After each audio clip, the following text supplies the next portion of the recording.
अस्सलामुअलैकुम जी। मैं एक बार फिर हाजिर हूँ मैट्रिक की दरसी किताब के साथ। और अभी आशियाना का चैप्टर चल रहा है, तो ये आखिरी आशियाना, आखिरी अफसाना आशियाना मैं आज पेश कर रहा हूँ।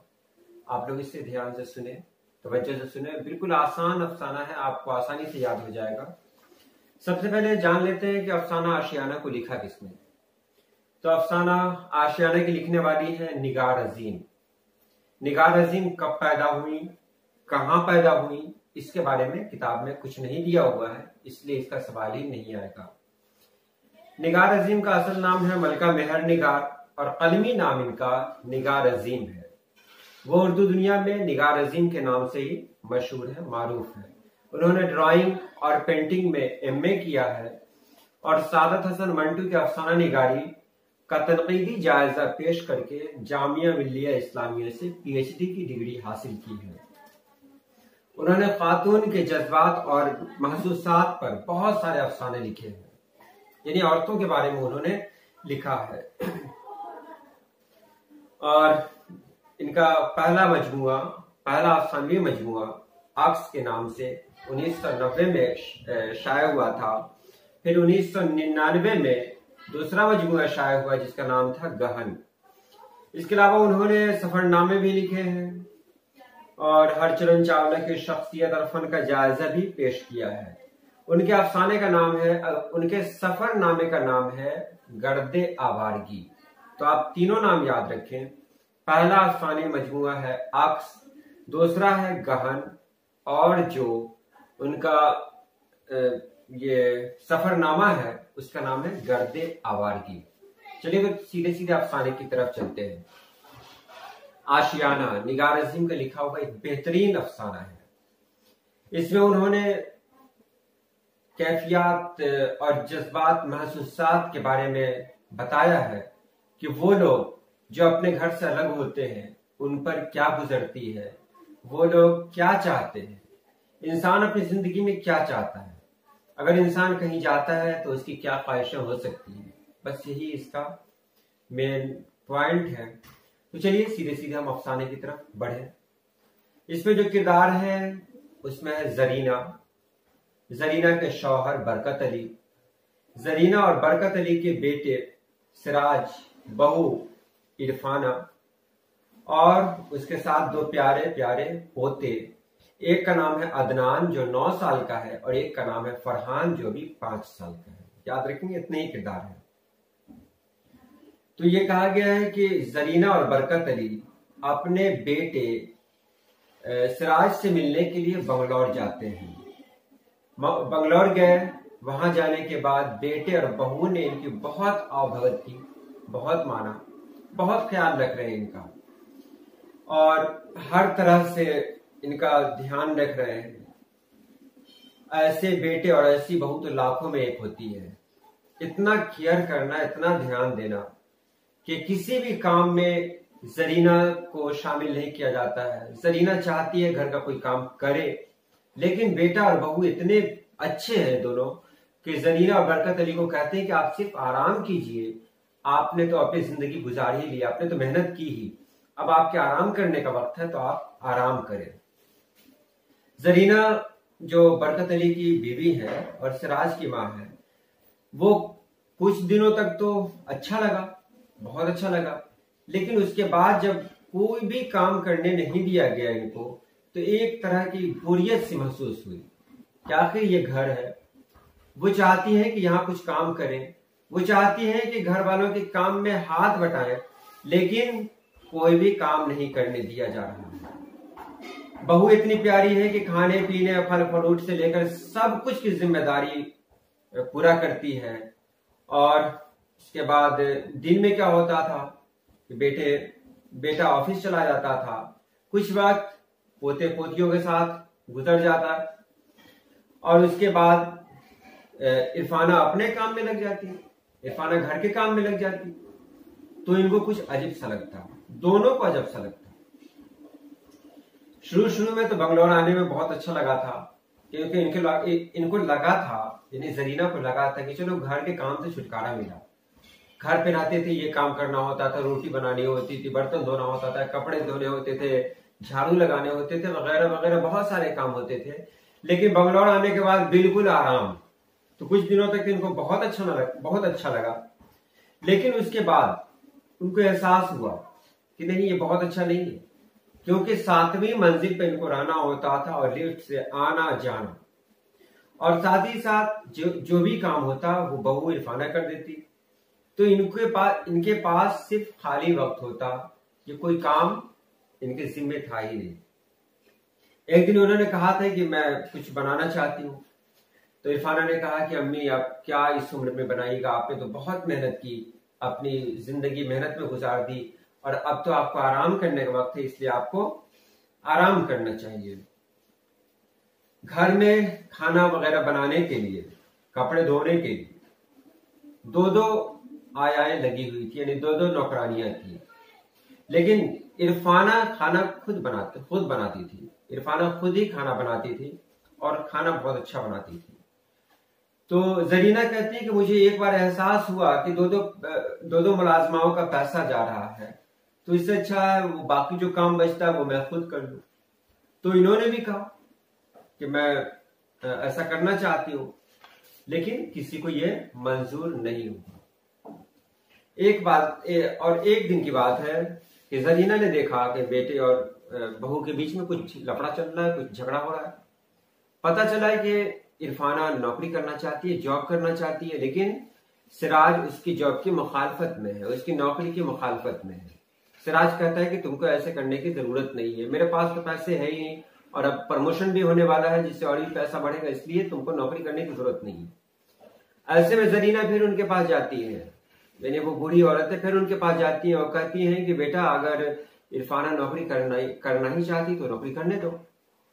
तो इस पर सिराज कहता है कि माँ, आपको नहीं पता कि बड़े बड़े शहरों में क्या होता है, यहाँ आने जाने के लिए बहुत सारी परेशानियां होती हैं, गाड़ियों में धक्के खाने होते हैं, उसके बाद भी बहुत सारे मसाइल होते हैं, और मैं इरफाना को नौकरी करने देता, लेकिन हमारे पास तो ऐसी कोई जरूरत नहीं, हम लोग खुशहाल हैं, अल्लाह पाक का करम, इसलिए इरफाना को नौकरी में जाने की कोई जरूरत नहीं है। तो यहाँ पे इन्होंने कहा था, जरीना ने कहा था कि देखो, घर के काम का टेंशन मत लो, घर का जो काम है वो काम मैं कर दिया करूंगी, और कितना काम है, 2-2 मुलाजमाएं तो आती ही रहती हैं, जो बच्चे का मैं कर दूंगी। तो इस पर भी सिराज तैयार नहीं हुआ। अब कहानी के अख्ताम पे पहुंचते हैं, यानी आखिरी पॉइंट पे पहुंचते हैं कि जरीना और बरकत अली अपने बेटा के पास बंगलौर में मौजूद हैं। बेटा सिराज और बहू इरफाना हर तरह से उनका ख्याल रख रही है। ऐसे बेटे और ऐसी बहू तो लाखों करोड़ों में एक होती है, और ये उनको फख्र भी होना चाहिए, और फख्र करते भी हैं कि अल्लाह पाक के करम है कि इतने अच्छे बेटे और बहू हमको नसीब हुए हैं। अब अदनान और फरहान पोता है, उनके साथ वक्त गुजर जाता है, लेकिन इनको काम करने नहीं दिया जाता है। सवाल ये है। तो एक दिन बरकत अली खुद ही कहते हैं, बरकत अली अपनी बीवी से कहते हैं, यानी जरीना से कहते हैं कि थक गया हूं मैं आराम करते करते, किताबें पढ़ते पढ़ते। कहते हैं कि मुझे यहां आने के बजाय कहीं और नौकरी कर लेनी चाहिए थी। मैंने यहां आकर बहुत बड़ी गलती की जरीना। ये हमारा घर तो नहीं है, ये तो बेटे और बहू का घर है। हम तो इस घर के मेहमान हैं, और मेहमान तो 2 दिन 4 दिन का होता है, बरसों का तो होता नहीं है, और हमने यहां 2 साल गुजार दिए। आगे कहते हैं बहुत हुए 2 साल, अब जरीना चलो अपने घर चलते हैं, जहां तुम रोटी पकाओगे मैं खाऊंगा, शाम को दोस्तों की महफिलें सजेंगी, और फिर बेटे और बहू का घर छूटा तो नहीं जा रहा है, जब दिल करेगा हम बेटे और बहू के घर आ जाएंगे। और उसके बाद इन दोनों ने फिर इरादा कर लिया कि वापस आएंगे, और वो आशियाना जिसको छोड़कर अपने बेटे के पास चले गए थे, उस आशियाना को फिर दोबारा आबाद करेंगे। ये एक ऐसी दास्तान है, एक ऐसा अफसाना है ये, इसमें बताया गया है कि हर इंसान काम करना चाहता है, फारिग वक्त में हर इंसान कुछ न कुछ काम करना चाहता है। अगर इंसान को फ्री छोड़ दिया जाए, कोई काम नहीं करने दिया जाए, तो इंसान का ज़हनी काम करना छोड़ दे। इसलिए बहुत ही अच्छा अफसाना है। अब जो सवालात हैं वो सारे सवालात मैं अभी हल करके बताऊंगा, ताकि आपको कोई परेशानी ना हो। सवालात सुने। निगार अजीम का असल नाम क्या है? निगार अजीम का असल नाम मलका मेहर निगार है। दूसरा है, निगार अजीम ने किस किस मौजू में एमए किया? तो निगार अजीम ने पेंटिंग और ड्राइंग में एमए किया। देखिए, जब तक मैं बोल रहा हूं आप भी सोचते रहे इसका जवाब। निगार अजीम ने ड्राइंग और पेंटिंग में एमए किया।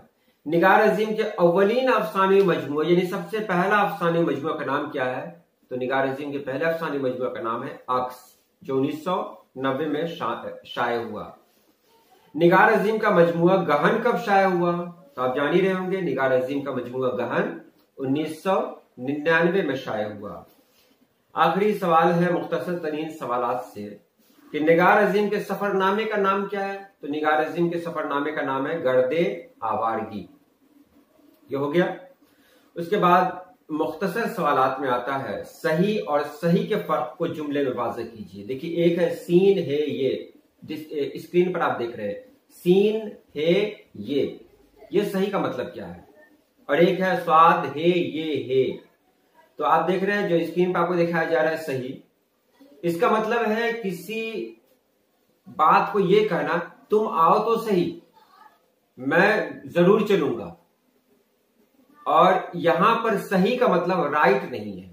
बस सही का मतलब राइट होता है ना, राइट मतलब सही, वो राइट नहीं है। यहां पर तुम आओ तो सही, ये कंफर्म करने के लिए, तुम आओ तो सही, ये कंफर्म के लिए जुमला बोला जाता है। तुम खाओ तो सही, तुम बोलो तो सही, मतलब तुम कंफर्म हो कि बोल तो दो। और दूसरा सही जो है वो राइट के लिए इस्तेमाल होता है, वो सही के लिए इस्तेमाल होता है। जैसे मैंने जो लिखा वो सही है, मैंने जो पढ़ा वो सही है। उम्मीद है आपने दोनों को समझ लिया होगा। पहला सही जो लिखा जाता है वो राइट के लिए नहीं होता, RIGHT, राइट के लिए नहीं होता है, वो कंफर्मेशन के लिए होता है कि तुम आओ तो सही, तुम खाओ तो सही, अरे तुम सुनो तो सही। और दूसरा जो सही होता है वो राइट के लिए होता है कि मैंने जो कहा वो बिल्कुल सही है, तुमने जो बताया वो बिल्कुल सही है। उम्मीद है समझ गए होंगे। निगार अजीम की शख्सियत पर 5 जुमले लिखिए। आप गिनते रहे, 5 जुमले मैं बोल रहा हूं।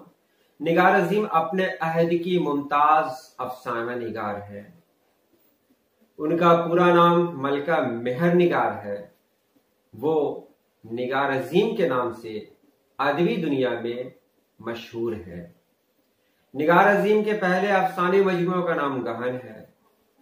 उनका दूसरा अफसानी मजमुआ गहन के बाद क्या है? पहला अफसानी मजमुआ अक्स है जो 1990 में शाया हुआ। उनका दूसरा अफसानी मजमुआ गहन है जो 1999 में शाया हुआ। और उनका एक सफरनामा है गर्दे आवारगी। निगार अजीम अपने अहद के मुमताज तरीन ख्वातीन अफसाना निगारों में एक है और उनका लिखा अफसाना आशियाना हम लोग आज पढ़ रहे हैं। ये हो गया। सिनफे अफसाना पर 5 जुमले लिखिए। चलिए अफसाने के बारे में भी जान लो। अफसाना अदब की वो सिनफ है, नसरी अदब की वो सिनफ है जिसमें किसी एक किरदार के जरिया पूरी कहानी को बयान किया जाता है। किसी एक किरदार के जरिए अफसाने में खास तौर से ध्यान दिया जाता है कि जो मौजूआत लिए जाएं, जो टॉपिक्स लिए जाएं वो हमारे आसपास के हों और ऐसे मौजूआत लिए जाएं जो अभी वाकई जो हमारे मौजूदा दौर में वो चल रहे हों, उनका असर हमारे समाज पर पड़ रहा हो। इसमें जो किरदार लिए जाते हैं, किरदार भी बहुत सोच समझ कर लिए जाते हैं, कोई ख्याली किरदार नहीं होता है। यदि हम अफसाने को पढ़ेंगे तो लगेगा कि अफसाना हम जो पढ़ रहे हैं वो हमारे आसपास की ही कोई कहानी है। अफसाने में एक किरदार होते हैं और अफसाने की जो बातें होती हैं वो तो बातें तो ख्याली होती हैं क्योंकि अपने जहन की पैदावार होती है, लेकिन उसको इस तरह से पेश किया जाता है वो बिल्कुल सच लगता है। चलिए उसके बाद है सिराज की वालदा अपने बेटे के घर पर उकताहट क्यों महसूस करने लगी? तो सिराज की वालदा अपने बेटे के घर पर उकताहट इसलिए महसूस करने लगी कि उसे करने के लिए कोई काम नहीं था।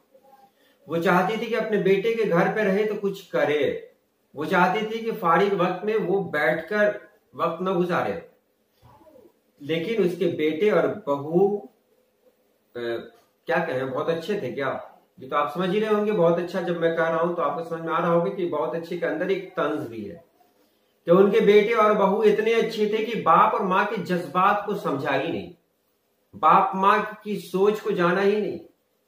माँ काम करना चाहती है, माँ काम चाहती है कि वो घर में कुछ डायरेक्शन दे, वो चाहती है कि दूसरों को कुछ बातें कहे, वो चाहती है कि मशवरे दे, लेकिन बेटे और बहू बहुत अच्छे हैं। देखिए बहुत अच्छे को आप समझ जाएंगे, बेटे और बहू बहुत अच्छे हैं जो चाहते हैं कि माँ और बाप सिर्फ और सिर्फ आराम करें, कोई काम ना करें। और यही वजह थी कि सिराज की माँ को उकताहट होने लगी। ज़ेरे निसाब अफसाना आशियाना के मरकजी किरदार पर रोशनी डाले तो अफसाना का मरकजी किरदार है जरीना। जरीना अपने शौहर बरकत अली के साथ बंगलौर में अपने बेटे सिराज के पास आई है। उसके आने का मकसद था कि वो यहाँ रहेगी, उसकी तफरीह भी हो जाएगी, बेटों के साथ, बेटे और बहू के साथ रहने का एक अलग लुत्फ आता है, और पोते पोतियां भी साथ में हैं, तो दिन अच्छा गुजरेगा। वो अपनी मर्जी की जिंदगी गुजारेगी, घर पे कुछ काम करेगी, लोगों के साथ रहेगी, और इसी तरह उनकी जिंदगी बेहतर तरीके से गुजरेगी। लेकिन यहाँ आने के बाद जो उनकी कैफियत हुई वो बिल्कुल अलग हुई। उन्होंने जो सपने देखे थे, उन्होंने जो ख्वाब देखा था, उन्होंने जो सोचकर यहाँ का सफर किया था वो पूरा नहीं हुआ। यहाँ आने के बाद उनको एहसास हुआ कि शायद कहीं न कहीं कुछ कमी है, जो वो चाहती थी वो पूरा नहीं हुआ। बेटे और बहू ने उनके जज्बात को नहीं समझा, उनकी ख्वाहिशों को नहीं समझा। नतीजा ये हुआ कि आखिर एक दिन बरकत अली और जरीना ने इरादा कर लिया कि फिर वापस अपने गांव चलते हैं, जहां कि अपनी जिंदगी होगी और सबसे बड़ी बात कि आजादी होगी। जरीना रोटी पकाएंगी, बरकत अली खाएंगे। चलिए उसके बाद अफसाने के इर्तका का जायजा लीजिए। इर्तका माने तरक्की होता है। अफसाने के बारे में कहा गया, आपको पहले भी पढ़ना है कि अफसाना का सबसे पहले नसीर और खदीजा, उर्दू का सबसे पहला अफसाना कहा गया है कि उर्दू का सबसे पहला अफसाना नसीर और खदीजा को माना गया, जो 1903 में शाये हुआ था। राशिदुल खैरी इसके लिखने वाले थे। वहां से अफसाने का एक सफर शुरू हुआ। अफसाने की जो जिंदगी है बहुत मुख्तसर है, यानी 100 साल से कुछ ही ज्यादा हुई हो। तो अफसाने में बड़ा बड़ा नाम आया, सज्जाद हैदर यल्दरम का आया, प्रेमचंद का आया, जिन्होंने अफसाने को एक नया रूप दिया, नया रंग दिया, अफसाने को एक नई पहचान दी। सज्जाद हैदर यल्दरम और प्रेमचंद से होते हुए अफसाना सुहेल अजीमाबादी तक पहुंचता है, शीन मुजफ्फरपुरी तक पहुंचता है। और आज भी बहुत सारे लोग हैं जो अफसाना निगारी में अपना मुनफरिद मकाम रखते हैं। आज अफसाना निगारी किसी भी तारुफ के लिए, अफसाना निगारी हर तरह से मारूफ है और अदब का एक ऐसा हिस्सा है जिसके बगैर अदब नामुकम्मल है। अफसाना निगारी की शुरुआत जब हुई उसी वक्त इसको मकबूलियत हासिल है, क्योंकि पहले के लोग जो दास्तान पढ़ा करते थे, दास्तान बहुत लंबी होती थी, तो उस दास्तान को पढ़ने में बहुत वक्त लगता था। तो फिर उसके बाद जब अफसाने की शुरुआत हुई, तो अफसाने का मतलब क्या है, ये मुख्तसर वक्त में एक बैठक में ही खत्म करने वाली चीज। तो एक बैठक में पढ़ा खत्म कर दिया, तो ये मुख्तसर सिन्फ है। तो इससे क्या हुआ कि लोगों के पास, लोगों का वक्त भी बचा, और इसकी मकबूलियत की वजह भी यही हुई कि मुख्तसर वक्त में बहुत कुछ जानने को मिला, पढ़ने को मिला। आज अफसाना निगारी उर्दू जबान की एक मारूफ सिन्फ है और कामयाबी की बुलंदी को हासिल कर रही है। चलिए आगे देखें। निगार अजीम के अफसानवी खुसूसियात बयान कीजिए। निगार अजीम के अफसानवी खुसूसियात में यह है कि निगार अजीम औरतों के मसाइल को, औरतों के जज्बात को, औरतों के ख्यालात को बयान करती है। आपने जो आशियाना पढ़ा है इसमें जरीना और बरकत अली दोनों है, लेकिन खास किरदार, जो मेन किरदार है वो जरीना है, क्योंकि जरीना खातून है और निगार अजीम भी खातून है। इसलिए खातून की जो जज्बात होते हैं उससे निगार अजीम जाहिर सी बात है वाकिफ होंगे, क्योंकि दोनों खातून है। तो निगार अजीम ने खातून के जज्बात को एक नया रूप दिया और उसको समाज के सामने पेश किया। हमारे यहाँ जो मर्द अफसाना निगार है वो तो मर्दों के जज्बात को पेश करेंगे, लेकिन जो खातून अफसाना निगार है वो खातून के जज्बात को पेश करती हैं। अफसाना निगारी में निगार अजीम की खूबी इसीलिए है कि वो खातून के जज्बात को पेश करती है। उसके बाद आता है मंदरजा झैल अल्फाज की जमा बना है, तो जमा को देख लें आप। जिद की जमा होगी अजदाद, खिदमत खिदमात, मौका मवाक़े, मसला मसाइल, मंजिल मनाजिल। तो इसी के साथ ये अफसाना निगारी की जो बात हो रही थी अभी, ये यहीं पर खत्म होता है। आपको मैट्रिक में यानी दर्जा दहुम में क्लास 10 में सिर्फ 4 अफसाने पढ़ने थे इसमें, और ये 4 अफसाने की वीडियो बनाकर डाल दी गई। अगर कोई परेशानी हो तो आप कहेंगे। अब हम लोग चलेंगे मजमून में, जिसमें है आलमी हिद्दत, रिया, अदब की पहचान, हिंदुस्तान आइन के मेमार, उर्दू ड्रामा निगारी, आर्यभट्ट और त्रेगना। तो अगला चैप्टर जो हमारा होगा वो मजमून का होगा। अल्लाह पाक आप सभी लोग को खुश रखे, आबाद रखे। आज के लिए इतना ही। अल्लाह हाफिज।